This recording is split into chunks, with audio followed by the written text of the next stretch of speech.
All right, so here's our first little project and our first tutorial.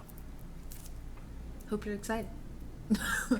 Okay, so for the 3 things about me project, I had the directions open up on my laptop while I work and got my supplies ready already. So it says you needed a piece of paper, your art supplies, whatever you're going to color with, pencil and eraser.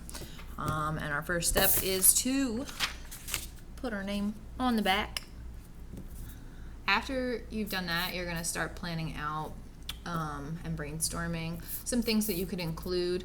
What I did is just answer the questions that I had for you. So, some ideas about myself, my favorite color, my age, my family.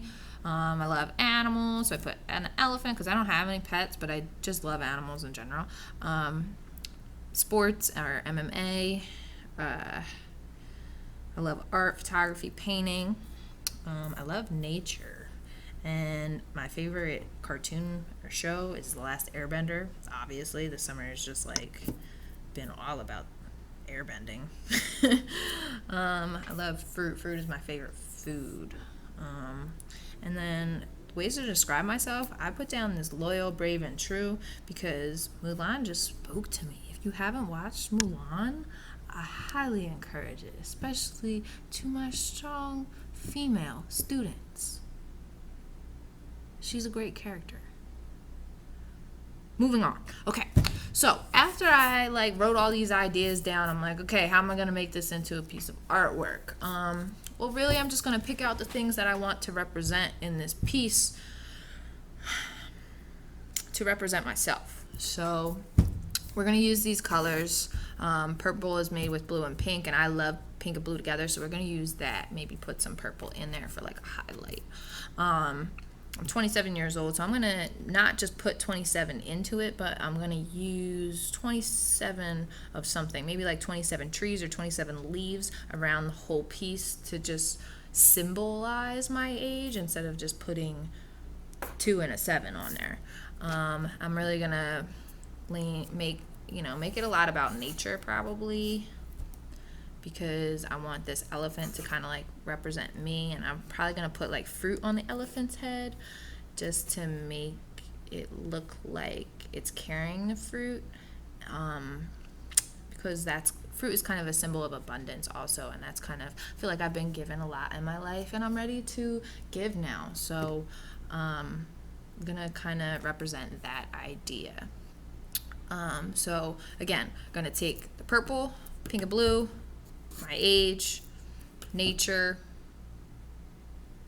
and these animals and fruit to start my art piece. Those are my ideas. This was my planning. I can then go and take another piece of paper, or even the front of this paper, and just use another piece of paper for my artwork to start sketching ideas about what I want. But I'm not going to do that. I'm just going to get right into what I already have an idea of, because I don't know, I'm ready. Let's go. So I'm going to pull up a reference photo now and then start recording the drawing. Okay, so my reference photo is going to be of an elephant, and then after I finish drawing the elephant, it's going to be of some fruit. I'm going to continue to pull up reference photos every time I need to draw something new. I'll just Google it real quick online. That way I have a picture up on my laptop of what I'm trying to draw while I'm drawing it, so I can always look back at it. Okay, that's called a reference photo again. Artists typically use this while they're drawing and painting. You don't always have to come up with everything from your imagination. Okay, so I'm going to go do that and I'll be back. Okay, so I have this picture of an elephant pulled up. Can I show it to you? Kind of, not really. No, it's upside down. It's over there, okay, on my screen. So I'm just going to look up at that and try to draw that on my page.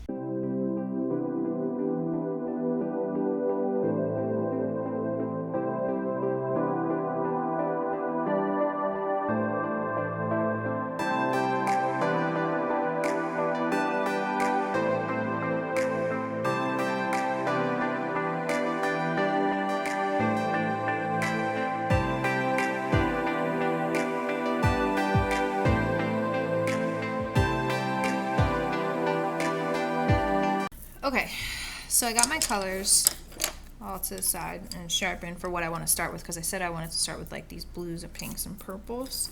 So I'm going to try and use as much as them before I, really put in any other colors. But sometimes what I do like to do, like this pink is a little weird sometimes, so I just want to check to see how every color looks, because sometimes they just look a little different. Like, see, I would have thought that these two are way different, but they're not. They look the same. So I just like to check and see how everything looks on the back real quick. This is called swatching. So those are my swatches. It's cool. It's fine. That's what I'm going to start with. This pink, I would probably have to add something to it to make it a little bit darker like I want it, but we're cool. Alright, so we're going to start with the elephant, because that's just what I know how to start with. And I think that I'm going to do this outline in purple. I'm just going to follow the lines that I already made and just get to work coloring it in.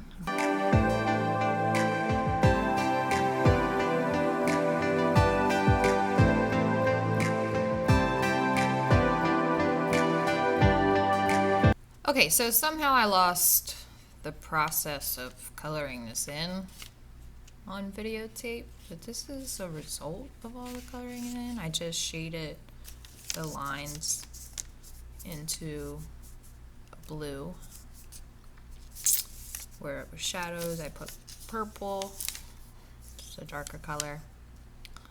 And this is all color pencil in here and in here, and the tree. And after I did that, I did the background with watercolor paints, because the color pencil, like crayon, will resist the water paint, and it won't really get into the color as much. You can see it a little bit, but that's okay. I don't mind that. I might go back and put the flowers in here with a different kind of paint, like to go on top. But if I do that, I'm going to do that in class time with you guys. So this is how it came out.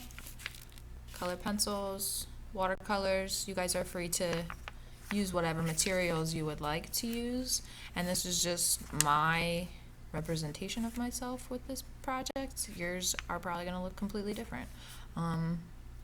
Everyone's can look all different kinds of ways. So just come up with your own ideas. Or something like this and get started. Thanks for watching.